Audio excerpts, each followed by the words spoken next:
Toy Story 2 é um filme sobre amar alguém mesmo sabendo que, uma hora ou outra, esse amor pode te machucar. E o filme já começa mostrando isso de forma literal.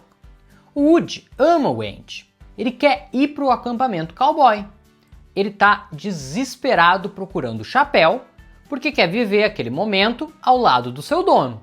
Você ainda não achou seu chapéu, achou? Não! E o Andy já tá saindo pro acampamento cowboy, não achei lugar algum! Se o chapéu falta, ele sente que algo nele está incompleto. Se ele não tiver perfeito, talvez não seja escolhido pelo Andy. Olha, Beth, é que eu esperei o ano todo por isso. É meu único momento sozinho com o Andy. Só que numa brincadeira cheia de amor, carinho e imaginação, o braço do Woody rasga. Ou seja, ele se machuca justamente porque está sendo amado. E isso é brilhante, porque o filme usa um machucado físico no começo para preparar a grande dor emocional da história inteira. E essa é a grande chave do filme. Às vezes, amar alguém não machuca porque a pessoa é ruim. Machuca porque existe tempo, mudança, desgaste, crescimento, perda, saudade. Toy Story 2 fala exatamente sobre isso. Quando o Woody rasga, ele não fica apenas triste por não ir ao acampamento cowboy. Ele entra numa crise, porque para um brinquedo, ser deixado de lado é quase uma ameaça existencial. O brinquedo existe para ser brincado. O Woody existe para estar com o Andy. Então, quando ele é colocado na prateleira, a cabeça dele começa a correr para o pior cenário possível. Ah, eu esqueci. Você tá rasgado. Eu não quero mais brincar com você. E se esse for o começo do fim? E se eu não for mais útil? E se eu virar um brinquedo quebrado? E se o Andy crescer e eu for esquecido? Tchau, Woody. E isso conversa diretamente com o trauma que será apresentado pela Jessie depois. Porque o Woody ainda está no começo desse medo. Ele teme algo que ainda não aconteceu completamente. A Jessie já viveu isso. Ela já foi amada, já foi a favorita, já foi esquecida, já foi deixada para trás. Então o filme coloca o Woody diante do futuro que ele mais teme. Essa é uma das maiores inteligências de Toy Story 2. Ele não cria um conflito externo qualquer. Ele coloca o Woody diante da pergunta mais dolorosa possível para ele. E se amar o Andy foi apenas adiar uma dor inevitável. Eu sou o JM Carneiro, esse daqui é o Cultura Pop Cia, e hoje a gente vai fazer uma análise de Toy Story 2, lançado em 1999. Esse daqui é o segundo vídeo de uma série. A gente já trouxe a história nessa mesma perspectiva de análise do Toy Story 1, e a gente vai trazer ainda do terceiro e do quarto até a próxima semana, porque dia 17 estreia Toy Story 5 e a cobertura completa é aqui no canal. Então se inscreve para não perder a cobertura completa de Toy Story aqui com a gente. E claro que o filme tem um vilão, mas é um vilão externo. É o Homem-Galinha! É o nosso homem. Não é à toa que eu não vou com a cara daquela galinha. O Wall, do celeiro de brinquedos do Wall, é o cara que rouba o Woody e quer vendê-lo para um museu no Japão.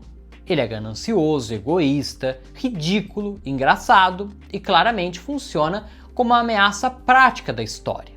Sem ele, o Woody não seria levado, não conheceria Jessie Bala no Alvo e o Pete Fedido, e não descobriria o seu passado como personagem de um antigo programa de TV, o Rodeio do Woody. Mas assim como no primeiro filme, o vilão externo não é necessariamente o mais importante. Em Toy Story 1, o Sid era a ameaça externa, mas o grande vilão emocional era o Sr. Cabeça de Batata. Em Toy Story 2, o Wall é a ameaça externa, mas o grande conflito emocional é outro. A dúvida entre ser amado por uma criança por um tempo limitado ou ser preservado para sempre sem nunca mais ser tocado. Isso dentro de um museu. Vamos! Venham atrás de mim! O quê? O Andy vai brincar com todos nós, eu sei! Woody, eu não sei, Você não daria tudo para ter mais um dia com a Emily? Vamos, Jessie. É só o que importa. Fazer uma criança feliz. E você sabe. Essa é a escolha do Woody. Voltar para o Andy e aceitar que um dia pode ser esquecido. ou ir para um museu e ser admirado para sempre, mas sem viver a experiência real de ser brinquedo. Quando Woody descobre o rodeio do Woody, o antigo desenho do qual ele fazia parte, o filme dá a ele uma nova identidade. Até então, o Woody era o brinquedo do Andy. Era assim que ele se definia. Só que de repente, ele descobre que foi algo muito maior. Ele tinha uma série de TV, ele tinha fãs, ele tinha uma coleção, ele tinha uma história antes do Andy. Ele era parte de um universo com a Jessie, o Bala no Alvo, o Pete Fedido, infelizmente. Isso mexe com a cabeça dele, porque pela primeira vez o Woody enxerga a possibilidade de existir sem o Andy. Não como um brinquedo perdido, não como lixo, não como objeto quebrado, mas como peça rara, valiosa, admirada, preservada. E isso é tentador. Não porque o Woody seja vaidoso no sentido ruim, mas porque ele está machucado. Ele acabou de ser deixado para trás do acampamento. Ele acabou de sentir o medo de ser esquecido. Então, descobrir que existe um lugar onde ele pode ser importante para sempre, mexe com ele. E é aí que Toy Story 2 começa a preparar o grande arco do personagem para o futuro. Porque o Woody ainda não está pronto para viver sem dono. Mas pela primeira vez ele descobre que talvez exista vida além do quarto do Andy. E aí chegamos nela, a Jessie.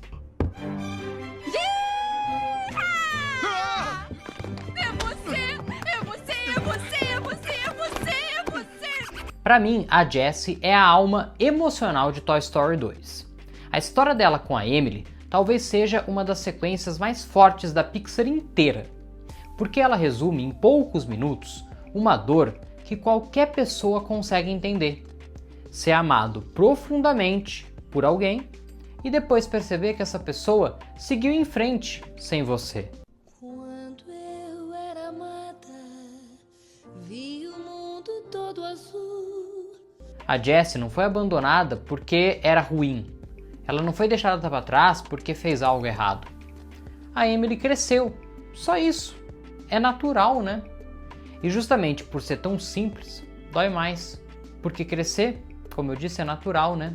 Não existe vilão ali. A Emily não é má. Ela era uma criança que amava a Jessie, depois virou adolescente, mudou de interesse, deixou a boneca embaixo da cama e um dia decidiu doar aquilo que já tinha feito parte da sua infância. Essa sequência é devastadora, porque mostra que o amor pode ser verdadeiro e ainda assim acabar. A Emily amou a Jessie, mas esse amor não durou para sempre do jeito que a Jessie queria. E para um brinquedo, isso é quase uma morte emocional. O que torna a história da Jessie tão triste é que ela não consegue odiar a Emily. E isso é muito real. Quando alguém te machuca sem intenção, às vezes a dor fica ainda mais confusa. Porque você não tem um vilão para culpar. Você só tem a vida acontecendo. A Jessie sabe que a Emily foi importante. Ela sabe que aquele amor foi real, mas também sabe que foi deixada para trás. Por isso, aquela frase dela sobre nunca esquecermos crianças como a Emily ou o Andy é tão forte. Você nunca esquece crianças iguais a Emily ou Andy. Mas elas esquecem você. Porque os brinquedos não vivem a relação com seus donos como algo passageiro. Para eles, aquilo é a vida inteira. Para a criança, o brinquedo pode ser uma fase, mas para o brinquedo, a criança é o mundo deles. E agora, pensando em Toy Story 5, que estreia nos próximos dias, né? Essa história fica ainda mais importante. Porque a Jessie vai retornar à antiga casa da Emily, agora com uma nova criança vivendo ali. E isso tem potencial de mexer completamente no coração dela, né? Imagine voltar para o lugar onde você foi amado e abandonado, só que agora com outra criança ocupando aquele espaço. É um prato cheio para Pixar trabalhar memória, trauma, recomeço e a chance de ressignificar uma dor antiga. Eles estão fazendo isso, lançando uma música da Taylor Swift e mostrando pela primeira vez, mais claramente, o rosto da Emily pra gente. Então, pra mim, pra você que é fã de Toy Story 2, a gente finalmente vai ser recompensado com essa história. I knew it, I knew you. I knew it. Agora vamos falar do Pete Fedido, o mineiro. Ele é o vilão real da reta final, porque manipula, impede Woody de ir embora, sabota a fuga e quer obrigar todos a irem para o museu. Mas o mais interessante é entender de onde vem essa vilania. O Pete Fedido nunca foi amado por uma criança. Ele nunca saiu da caixa. Ele nunca viveu o propósito básico de um brinquedo. Ele foi preservado, sim, mas também foi privado da experiência mais importante de todas. Não é à toa que você é o Pete Fedido. Mineiro, não é justo! Justo! Eu vou te dizer o que não é justo! Passar uma vida inteira na prateleira de uma loja barata vendo todos os outros brinquedos sendo vendidos. Bom, finalmente a minha espera foi recompensada e nenhum boneco cowboy de Araque vai estragar as coisas agora! E isso torna ele um vilão muito interessante. Porque para o Pete Fedido, ir ao museu não é uma escolha fria. É a única forma que ele encontrou de dar sentido à própria vida, né? À própria existência dele como brinquedo. Se ele nunca foi amado como brinquedo, pelo menos será admirado como item raro em um museu. Se nunca teve uma criança, pelo menos terá uma vitrine. Se nunca foi abraçado, pelo menos será visto. Só que o problema é que ele quer impor essa escolha aos outros. É aí que ele se torna um vilão. Porque uma coisa é você escolher a vitrine para si próprio. Outra é arrancar dos outros a chance de viverem outra forma de amor. E esse é um ponto que eu acho fundamental discutir. Toy Story 2 fala sobre várias formas de amar e ser amado. Um brinquedo pode ser amado por uma criança que brinca com ele todos os dias. Ele pode ser amado por um colecionador que preserva sua história. Mas um brinquedo também pode ser amado por pessoas que visitam uma exposição e se emocionam ao ver aquele objeto. Eles também podem ser amados por outros brinquedos. Podem ser amados por uma memória. Toy Story 2 também se diverte expandindo o universo do Buzz Lightyear. A abertura falsa com aquela aventura espacial já mostra como o filme entende que o Buzz virou um ícone por si só. Então nos encontramos de novo, Buzz Lightyear, pela última vez. Não conte com isso, Zurg. E a rivalidade com o Zurg entra em uma referência direta e hilária a Star Wars, quando o Zurg revela que é o pai do Buzz, ecoando um dos momentos mais famosos da história do cinema. Você matou meu pai! Não, Buzz. Eu sou seu pai. E o sucesso dessa parte do Buzz foi tão forte que ajudou a impulsionar o filme e a série Buzz Lightyear do Comando Estelar, lançados nos anos 2000. Estas são as aventuras de Buzz Lightyear do Comando Estelar. A animação expandia a rivalidade entre Buzz e Zurg e levava aquele universo espacial para outro formato.